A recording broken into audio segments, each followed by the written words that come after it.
We are recording this, so if there's anything that you missed throughout the presentation, don't worry. This presentation will be on the website for you to refer back to later. And the second disclaimer, if you have any questions throughout this, feel free to either raise your hand or ask the question, or even put it in the chat box. Lacey and I have no problem interrupting each other, so we'll address your questions as they come in. And feel free to stop us as we go. I'll go ahead and share screen here.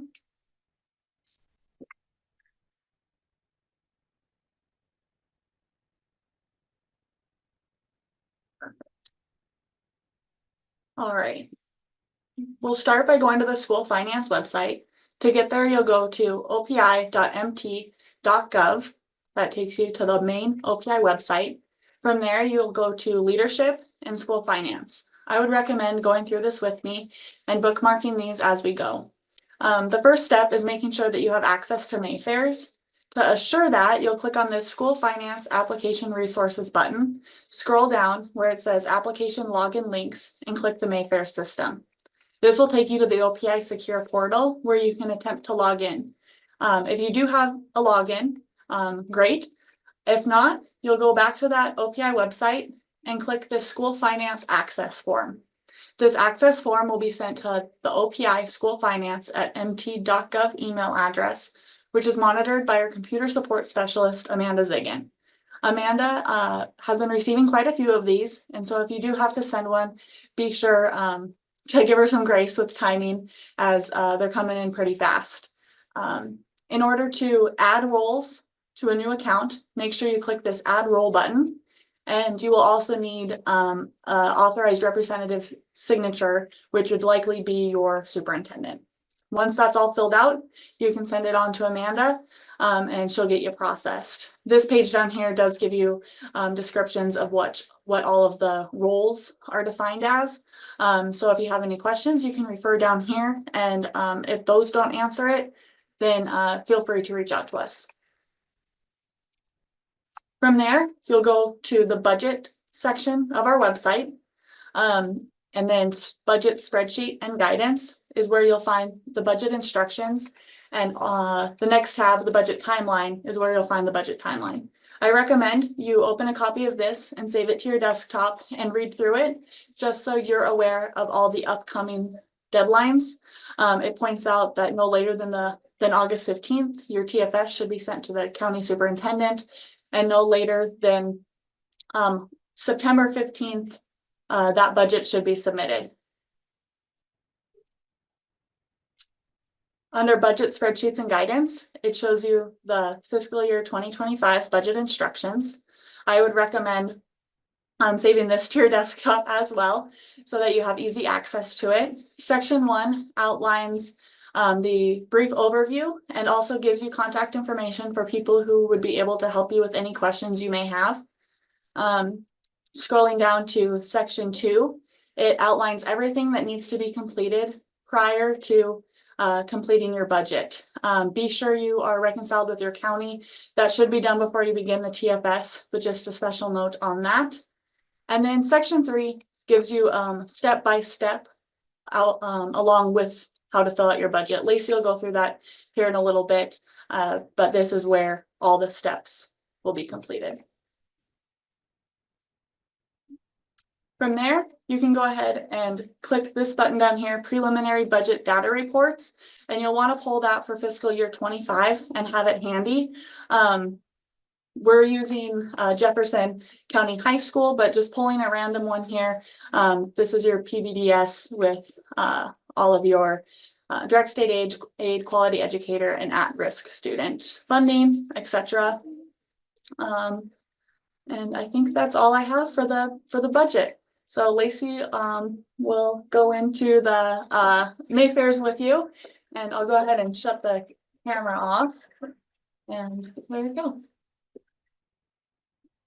Thank you, Olivia. We have a question. Oh, looks like we have a question, so we'll pause and make sure we get through those before we start. And Mayfairs. Do we have to fill one out for each school if we are doing multiple schools? Yes. So yes, if they're separate. Are you talking about access forms? Oh, like a Mayfair's, oh yes, talking about access forms. You should be able to have multiple schools in your Mayfair's account. Yeah, I believe it's tied to your school system. So Amanda, are you on? Can you speak to that so I don't say it wrong since you handle these? Sorry to put you on the spot. See if she's I'll go talk to Amanda quick and then I'll come back and chat a response so that everyone has it. Yeah, I am fairly certain that it goes by school system. So when you send this in, it's gonna get you into all of your different schools in the school system. But she's gonna double check, make sure we're not giving you information that's incorrect. Were there any other questions in the meantime before we move forward?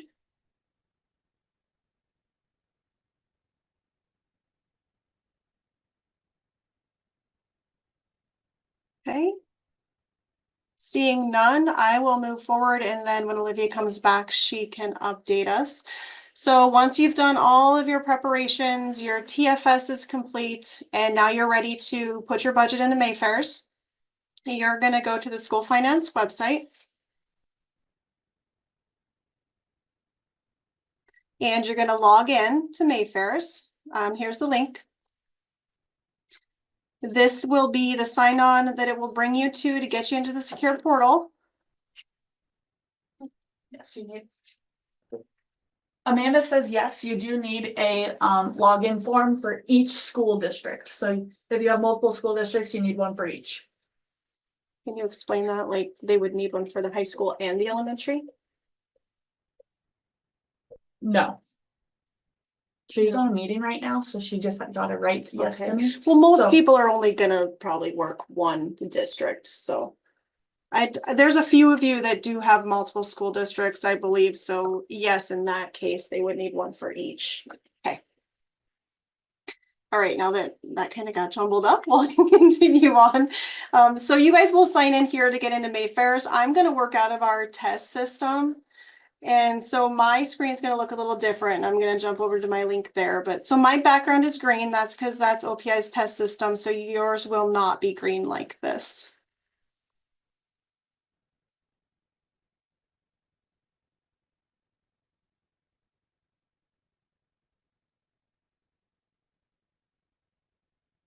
Okay, your portal is probably only gonna have a couple different icons out here. The rest of these are OPI icons. So you'll have the financial reporting Mayfair's and you'll probably have the OPI reporting center. You're gonna click on the financial reporting Mayfair's. And so we will start by going to data entry. And this time we're gonna go to budget and we are gonna start with step 1.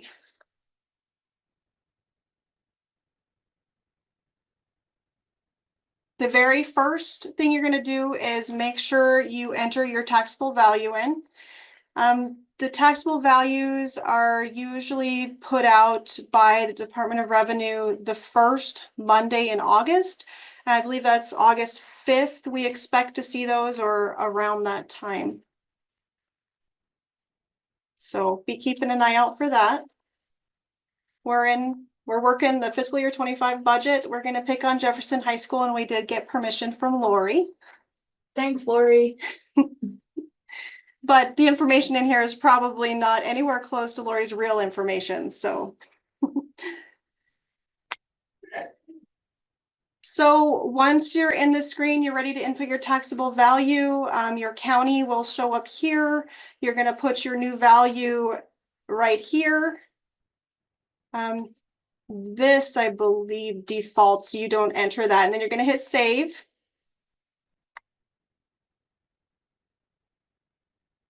Okay, first step done. Step 2 is your taxing jurisdiction. This is for debt service only. So if you don't have a debt service fund, it's usually bonds. You won't need to do anything with this screen, but taxing jurisdictions are set up by the OPI. So if you need one, you should be able to come out here and it should be available for you to select. You're going to put in your taxable value again. And then over here, if there's a fund balance, you're gonna enter that fund balance for this fund balance for jurisdiction field. And most people are not a TIF district, so assuming that's not any of you, you're gonna put zeros here if you are a TIF district. You might need to call and get some help with that field if you're not sure what to put there. Okay, I'm gonna hit save. And now we've got that step done. So we're gonna go to step 3. That's your bus depreciation, asset depreciation. I have entered in 2 buses for Jefferson High School. So these are 2 buses they purchased in fiscal year 24. Let's see.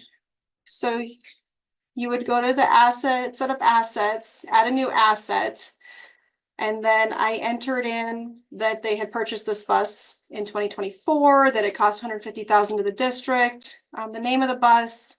You have to put in the VIN. If it's not a bus and it's a communication system or safety device, you'll check this box. In this case, it's not, so we didn't check it. And if you have a bus that had been entered in years before and you sold it or disposed of it, this is where you would click to dispose of that. Once you click that, like next year, if you realize you clicked it and you shouldn't have, you're not going to be able to correct that yourself. You're going to have to get a hold of us at OPI and have us do some work in here for you. And so my first year that this would be entered into my budget would be in fiscal year 25. And hit save. And then we're going to return to the previous screen. Okay. So that's how you get in your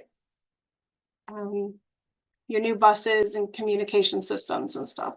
Then you go to step 4, your building reserve levy page. If you have a new levy, you would click the go to building reserve setup page, put in your new levy. So I had went in, I said, I ran my election in May. It's going to start in 2024. Levy type. This was a voted levy, so it's subfund 612. It was authorized for 4 years. And the total amount authorized was 100,000. So that's how you put in your building reserve levies. Let's see. So once your levies are showing up on your building reserve levy page and you hit select, you'll see down here that it says maximum levy amount is 25,000. So that is telling you that that is the most you can levy in any year. And so your board has a choice here. You can choose to levy the full amount to your taxpayers, or you could levy less, but that is the maximum amount. Most of the time you're going to see a maximum amount levied here. So you want to make sure to enter that in on this screen so it shows up in your budget later. Okay, got our building reserve levies in. Any questions, Olivia? Really good. Nope. Oh, do the voted safety levies work the same way?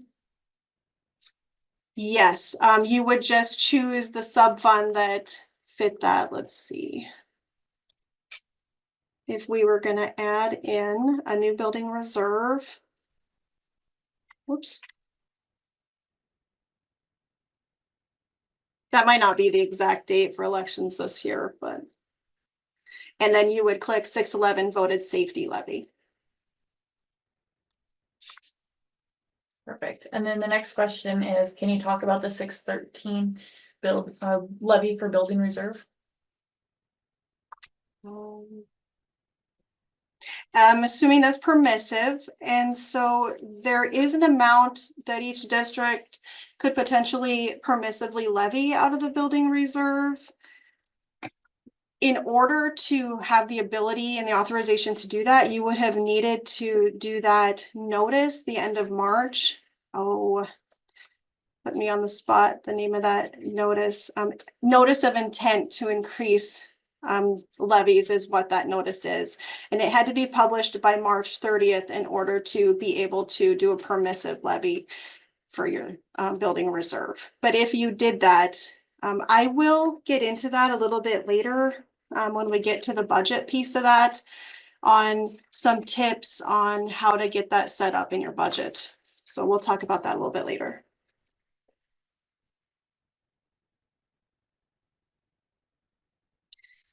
Okay, step 5 is your debt service. These are for special improvement districts. SIDS are, that does not affect very many schools. If you're not sure if you're a SIDS district, you're probably not. If you are and you have more questions on that, please reach out to us later and we will get you the answers that you need on that. Okay. Step 6 is your debt service, your bonds. So in this case, we have a bond for the high school. And when you have a bond set up, so OPI will put in your bond schedule on your behalf. So when you come in to set up your budget, your principal and interest amounts for that year should already be showing. You will need to put in your agent fees. If you're not sure what your agent fees are, or if you're not sure if they increased, you would reach out to the bank and whoever handles your bonds and check. D.A. Davidson is usually who it is, and they can tell you what your agent fees are. So you can make sure to get them in here so you have it budgeted. Okay. Whoops, I jumped to the TFS. We don't want to go backwards. Then your technology election levy. If you have a tech levy, you'll need to go to this screen. You'll see here that my max levy amount is $35,000. And the reason it looks kind of goofy here is there are schools that if there are levies that had been passed prior to July 1st of 2013, and some of those are still in place, and they were what you call perpetual levies. So they can permissively levy that amount like forever, as long as they are doing the reporting on the depreciation of their technology equipment as they should. And we have more information on that, but nobody can get one of those at this point. Those are over.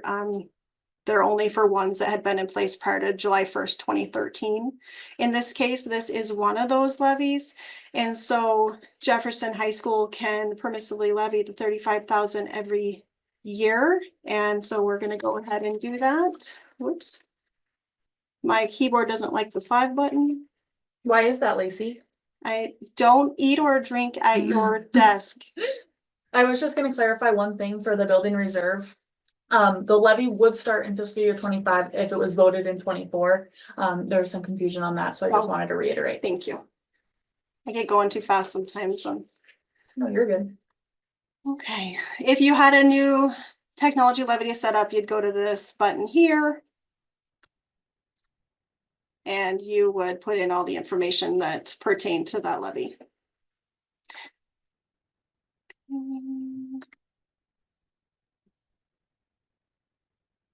So step 8 is where you're going to spend most of your time. This is actually putting your budget in for all of your funds.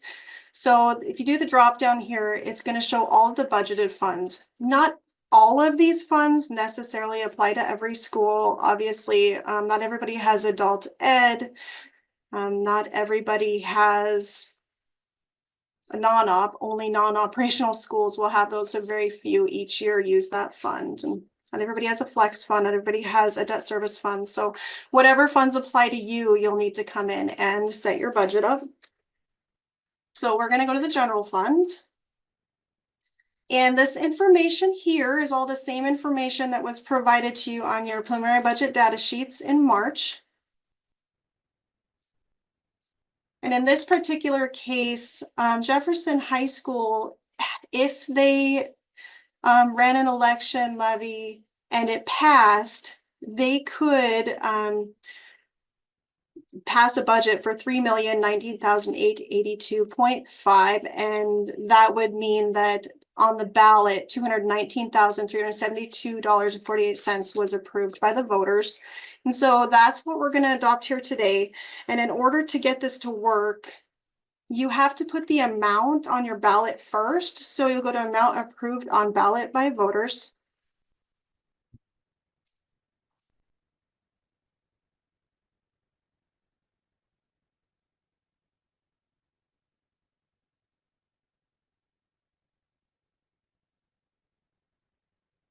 Then you can go in and put your adopted budget in, and we're gonna put it for the full amount.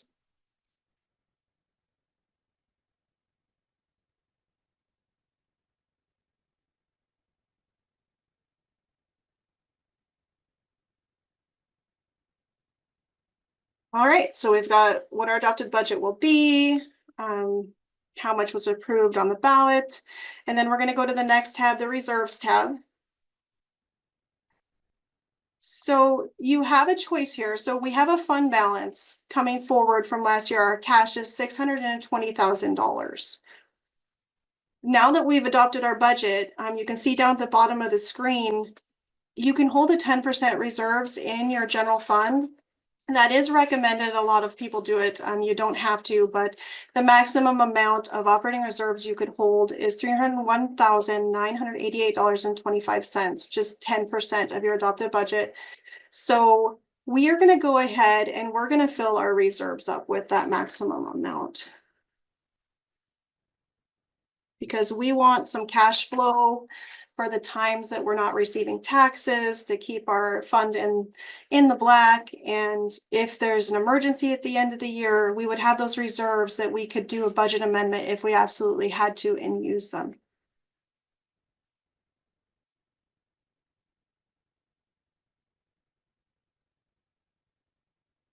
Steve Hamill said we need to be more lively and like add music in between these delays, so don't be alarmed if I start singing.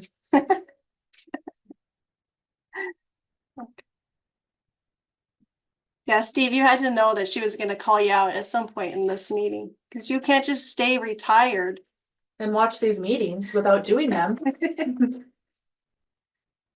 Okay, so now that we've put our reserves in, we're not going to go into all that. We'll go to our revenues. You'll see that there are revenues already put in for you in each of your funds. And just like I said in the TFS, if they say yes here under calculated, these are the ones that were pre-filled by the OPI. They're also the ones that are on your print me sheet. So go back to the TFS step 1. You should have printed that pre-filled data verification sheet, also known as the print me sheet, when you were doing your TFS, and you want to verify that the numbers on page 2 match up with the entitlements listed on your preliminary budget data sheets that Olivia just explained how to pull. And those numbers should also be the same as the numbers that are pre-filled here. So we had a fund balance of $620,000. We filled our reserves up, and what was remaining out of the $620,000 after filling our reserves up is showing here as the remaining fund balance available. So we will be reappropriating $318,011.75, and that's going to go towards filling up our 25 budget. So that's going to be 318,000 less we have to get from the state or ask our taxpayers for. So money that you reappropriate is helping your taxpayers and sometimes the state too. One question, is there a reason you wouldn't put full amount in the reserves? You know, it's a board choice, and so your board could choose one year to reserve a little bit less, because that would reappropriate more and lessen the burden on your taxpayers. So that would be, I guess, a reason that a board may choose to do that. Okay, let's see, make sure I've got all my notes here. So we've got our budget in for the general fund. You can hit your summary button here, and it kind of just gives you an overview. It's like, you know, you started with this much cash, you're going to adopt this budget. You're filling your reserves up. That's 10% of your reserves. It shows you what you're reappropriating. It shows you what you're levying to your taxpayers, and your other revenue are those pre-filled amounts. If you're an oil and gas school, you might be putting in non-levy revenues that would be reflected here. All right, I think we covered that. So once you're done with your general fund, I want to hit on the transportation fund. I'm not going to go through every fund to enter a budget. There's just a few things in the transportation fund I want to make sure everybody sees they don't miss. So in this case, I'm going to adopt a budget of 450,000. I had went and put this in earlier. But then you need to go to, oh, and also I had a fund balance of 130,000 coming in, so I filled up my operating reserves. I always like to do that. Then I'm going to go to my on schedule, and you don't want to miss putting your on schedule in, because this is going to be the budget for like your bus routes, your individual transportation contracts. If you don't do this, then you haven't set that piece of your budget up. So we're going to go put in our on schedule budget.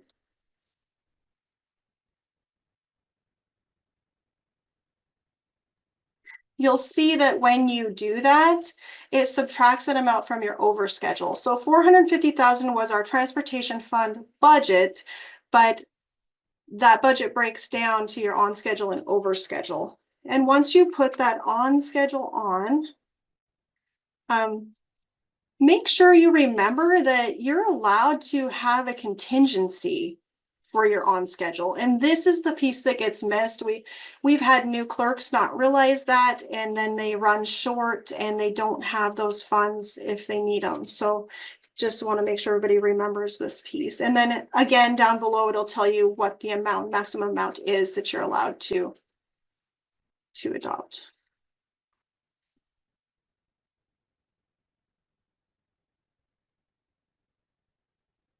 Okay. And so now you can see how your budget is being funded. Your on schedule is 50-50 from your county and the state that funds that. And then we are reappropriating 40,000 from our cash that came in from last year. And then we're going to levy our taxpayers $256,000. So if you hit your summary, it just kind of breaks that down again. This was our fund balance. We're going to adopt 450,000, filling our reserves. We're appropriating 40,000. You're going to have your county and state payments for your on schedule. That's your 154,000, and then your district tax levy to fill in the rest of that budget.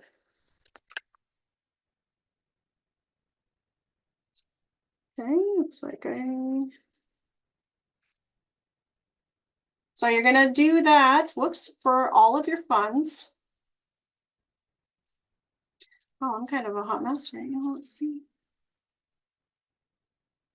And then you would go to your validation button at that point. The budget isn't going to take you as long as your TFS. It just has all the different areas. If you have new levies, if you bought new buses, and all the extra buttons that you go to for that. You guys wouldn't see the setup taxing jurisdiction here. I'm logged in as OPI. That's something we do for you, but you will see set up a bus radio asset, set up building reserve, and set up a technology election. And we kind of hit on those buttons while we were in the other steps. As you can see, this is a familiar screen. So let's go run a validation, because we should have some validations hitting that we can try to clear. Well, I got through that a lot faster than I thought I was going to. So hopefully you guys have lots of questions and test me. It's gonna make me better for next year. One question while that's loading, would I set up the building reserve if we are running a levy for the first time?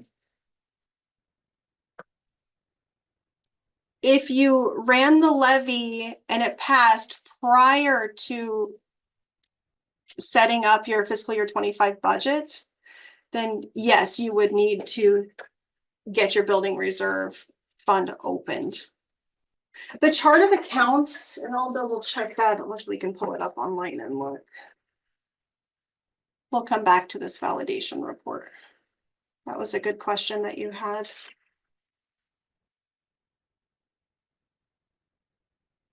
So if you go to the chart of accounts, and I don't want to make you dizzy, I'm going to try not to scroll too fast. Look away if you need to.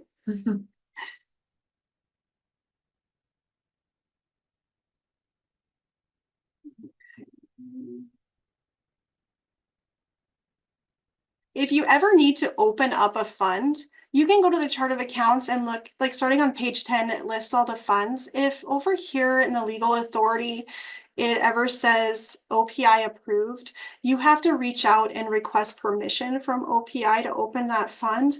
In this case, the building reserve does not have to get permission from us, but you would need, regardless, to open any fund, it needs to run through a board meeting, be noticed and run through a board meeting and be pass the voting there to be opened.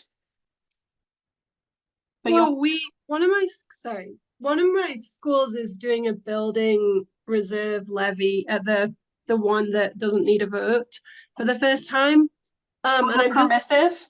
Yeah. Oh, I told you I was gonna touch on that and I totally skipped that. So I'm actually gonna go back to that for you. Sorry, Laura. Thanks for bringing that up. Thank you. Yeah, let's jump back in there. And now I lost Mayfair's. I think it's the test on the top left corner. Wow, I really got out of there. I don't blame you. Yeah, I try to stay out of this. All right, so let's say we are going to set up our building reserve permissible levy. Let's go ahead and just do that. So there's really not going to be an election date because this isn't the screen. So you're going to be in your budget screen of your building reserve. And you're going to go to permissive revenues. And this is where you're going to set up that permissive building reserve levy here.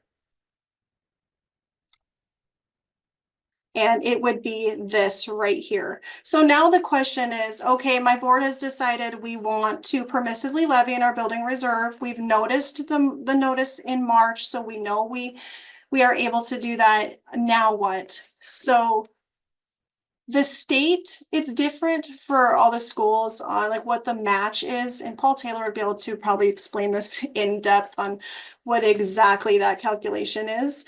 And I can get that to you later if you want to reach out and ask me. You can email me, but you can go to the general fund budget spreadsheet that's on our website.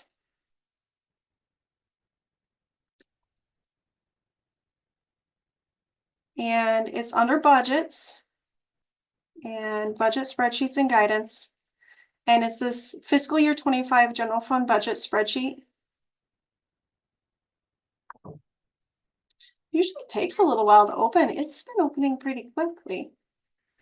And then let's see.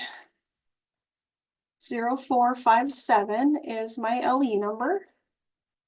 Whoops, where'd you go? So you're going to put your LE number in here.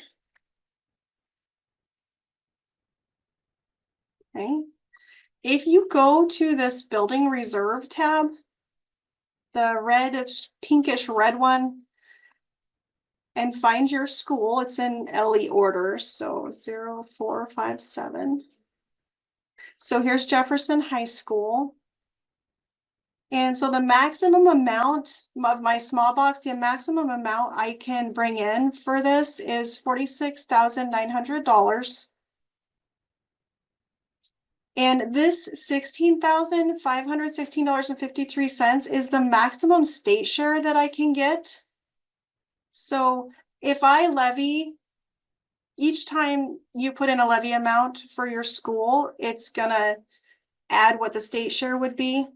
If you ever want to know like what you would need to levy in order to get the full state share, you can come over here to, in this case, it's column L because Jefferson is a high school. So if your board was to levy $30,383.47, then you would get the full state share of $16,516.53 if, and this is a risk that you take, there's an appropriation for this. And the risk that you run if you want to try to get the max is if every school took advantage of this and levied the max to get the full state share, there wouldn't be enough in the appropriation to fund all of that. So you take a risk that you may not actually get the full amount of the state share when you do that. And so you could end up with a budget shortfall there. And so you have to be okay with that if it happens. It hasn't happened yet. It has been fully funded to my knowledge since it started, but it is a risk that as more and more schools start doing this, that you could have. So just keep that in mind, make sure your board realizes that. But in this situation, we will go ahead and assume that we want to do the full. And so I'm just going to write this down because I'm going to leave this screen. Actually, I could pull it over here. So I know because I looked at that spreadsheet that I can put in 30,383.47. That's the amount I want to permissively levy.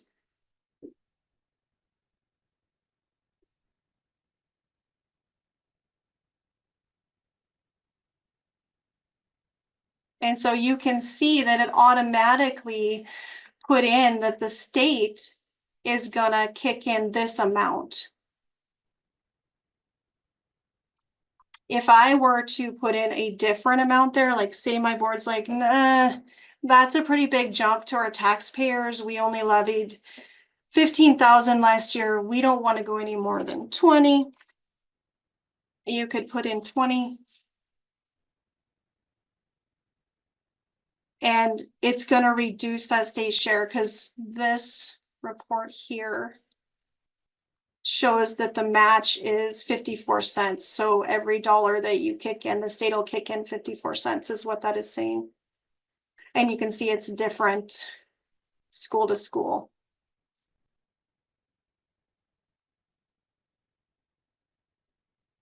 So that is how you put in that permissive levy when you decide you want to do that. Are there any questions on that? Because that does get a little confusing. Thank you for going through that. You're welcome. That answered your question, Laura? Yeah, at least I kind of have an idea now, and Okay. I'll try it out and hopefully.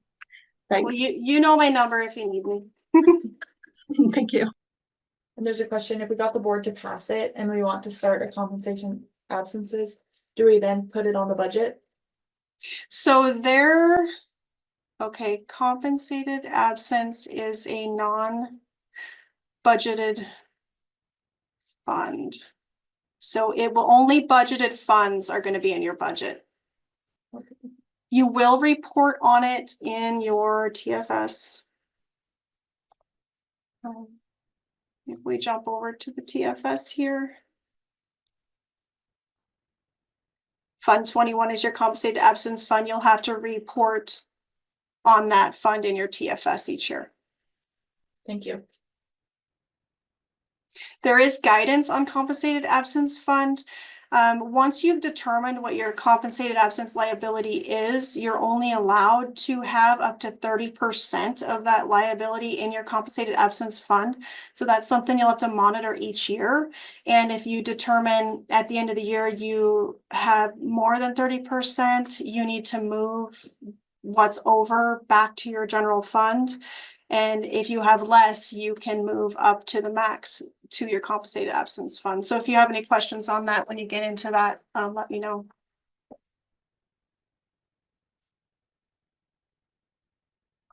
Are we ready to run a validation report? I think we are. All right, I better get back to the budget because I'm in the TFS. Okay. You can either hit the print validation report on the screens that the button shows up on, or you can do it the long way and go to data entry, budget, validation. If you do it on the screen, you don't have to type in. Oh, I guess they don't anyways, because that's there. Never mind. I just see all the schools, so makes it take a little longer.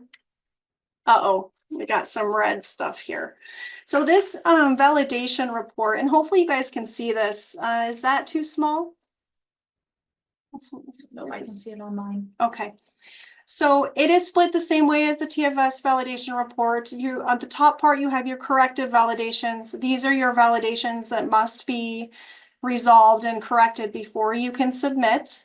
And then you have the bottom part that's warnings and information, and you have your red warnings and your black warnings. They're all important.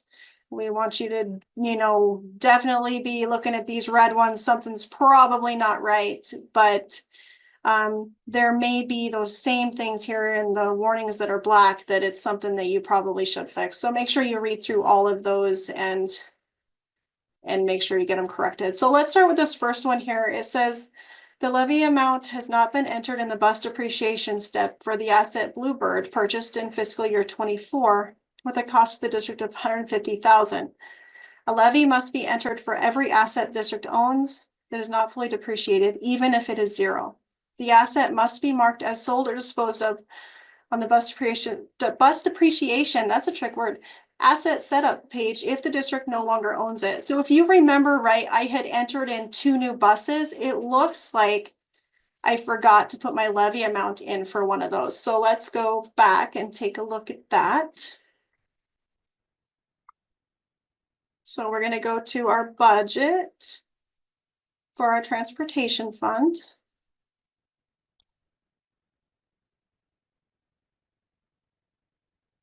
And just kidding, bus depreciation fund, see?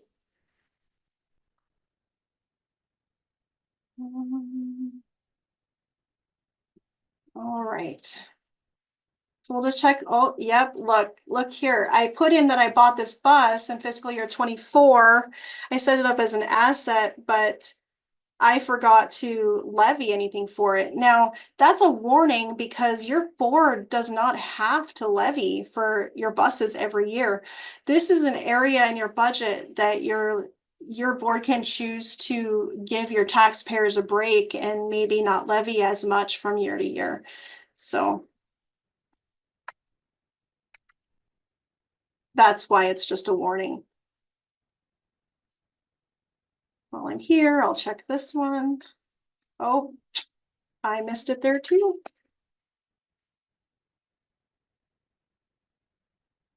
If you go back to your budget page, because that's $54,000 we're going to levy.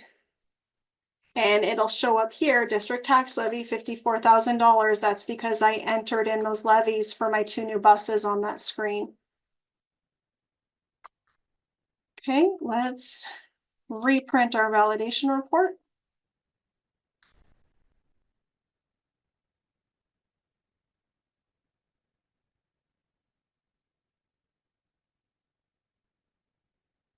I do not see those errors anymore.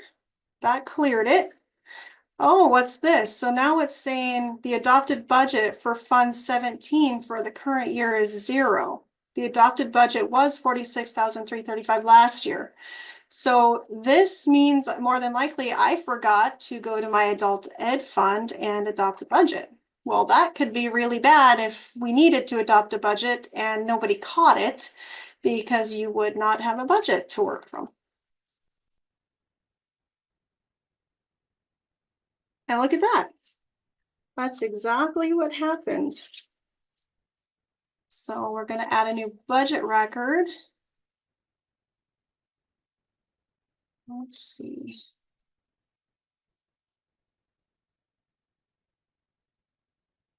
We wanted to adopt a budget of $75,000.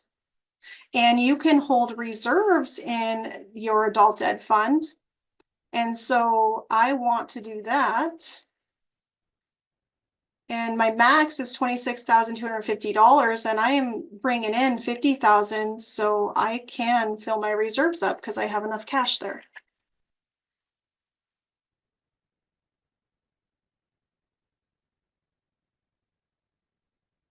Okay, so then I'm appropriating the $23,750. I'm levying $51,250 to my taxpayers. So fund balance of 50,000, I'm adopting a budget of 75, putting 26,250 into my reserves. The adult ed fund has a 35% limit for operating reserves, and that is newer.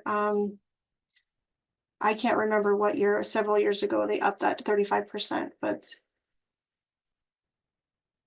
I'm reappropriating 23,750, and I am levying my taxpayers $51,250.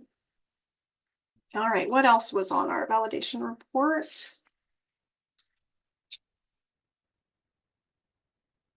Okay. The operating reserves for Fund 14 are 0.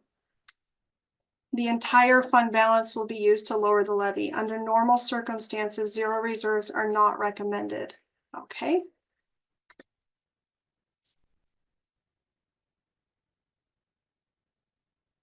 Yep, I had adopted my budget here at 400,000, and I can have maximum operating reserves of 80,000, but I had forgot to do that. And I have plenty of cash coming in. So there, I got my operating reserves in. So had that warning not been there, I may have missed that. And then my board probably would have been mad at me.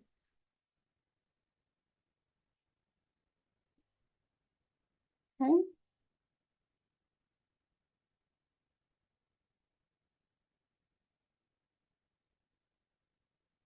All right, well, we got all the ones screaming at us gone.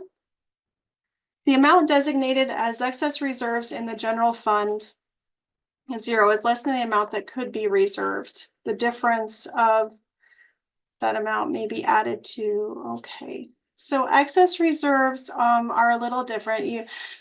I'll try to explain these. Paul did a great presentation on reserves at MASBO.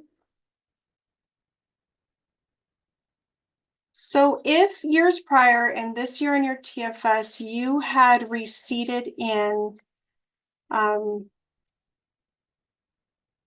let's see, protested taxes, I believe that it is. If you had receipted in protested taxes that came in later, you can also hold that amount as an excess reserve. So you can fill your reserves up, your 10% reserves, but if you have the ability, because you've booked these protested taxes, you can also hold what's called excess reserves. It's just like a little extra reserve. And in this case, it looks like Jefferson had booked $265,230.76 in excess reserves. And so this warning is just telling us, hey, you can do this. And so let's go ahead and put in excess reserves. I wasn't going to go into this today, but It's the wrong line, I do It's have the the- wrong line in. the second one. Yep, thank you. That didn't look right when I was trying to enter.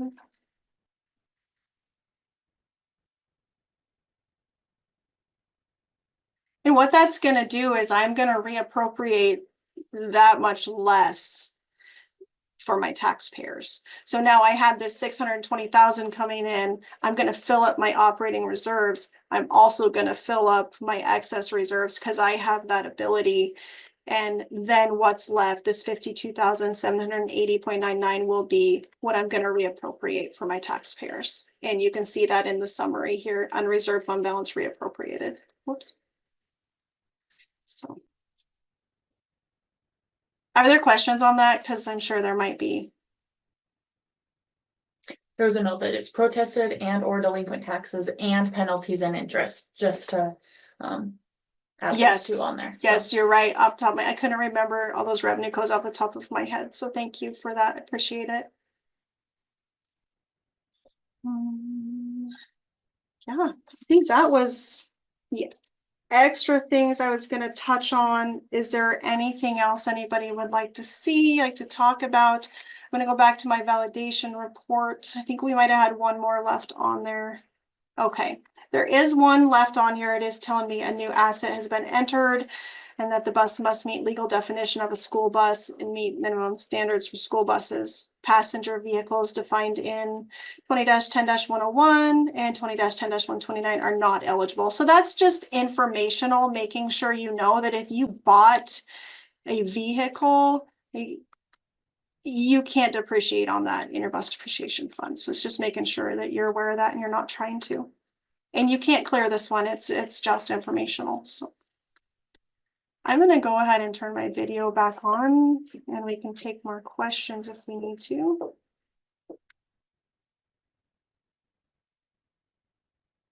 I can't see myself, but So one question. So what I see is you're utilizing all reserve options in your budget. that's actually a really good question because you do want to fill your reserves if at all possible. It's just good practice because things happen. I mean, for one, you're not going to be getting tax revenue coming in until, you know, November and May. And so all you're going to get are some state payments starting in August. You're going to have to meet payroll. You're going to have expenditures. Those reserves are going to float your cash flow. They're going to get you through those slow times.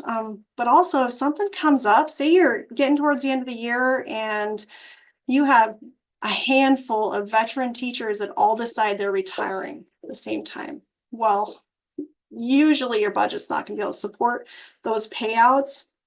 And that's just an example of a situation where you might be like, oh my gosh, I know I have my reserves full, and you talk to your board, and if your board chooses, you can go through the process of adopting a budget amendment so you can dip into those reserves. And you have to do the budget amendment and then work with OPI in order to have access to those funds, because the processing that budget amendment gives you the budget authority. If you don't do that part, it's going to appear as a budget overdraft and then there'll be penalties. So if that happens, make sure you go through that budget amendment process.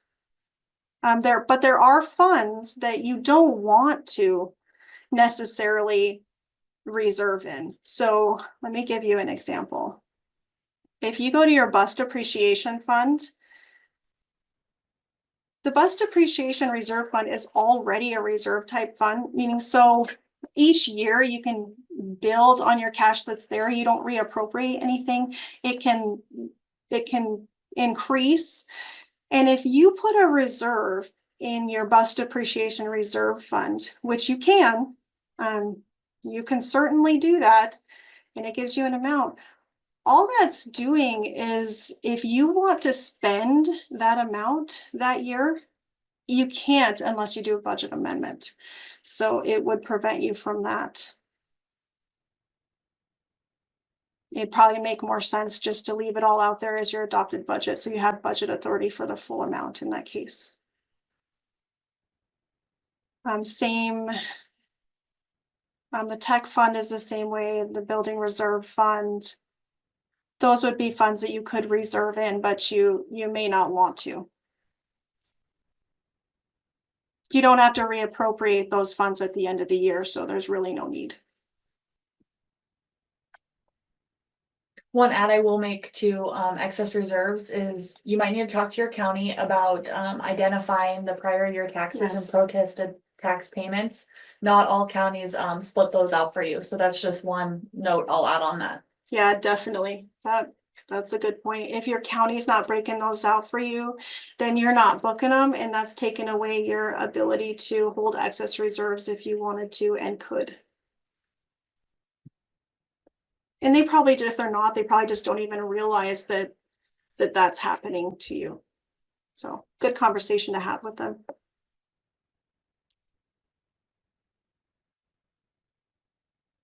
Do you have any other questions?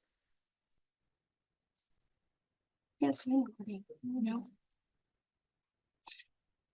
Well, it looks like we're gonna be getting done a little bit early today, which is okay. I'd rather have extra time than not enough, so.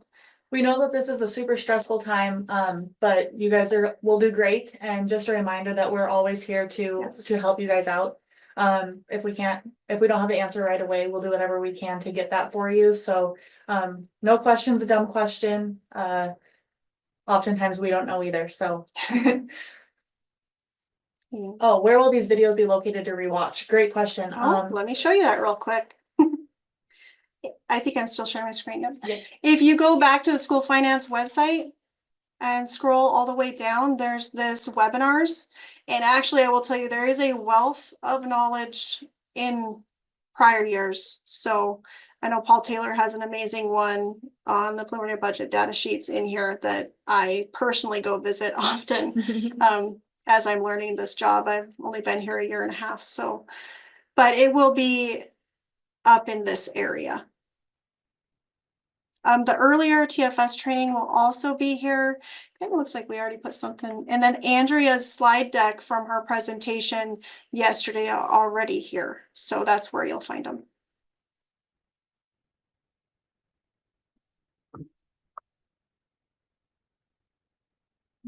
Gonna stop sharing my screen.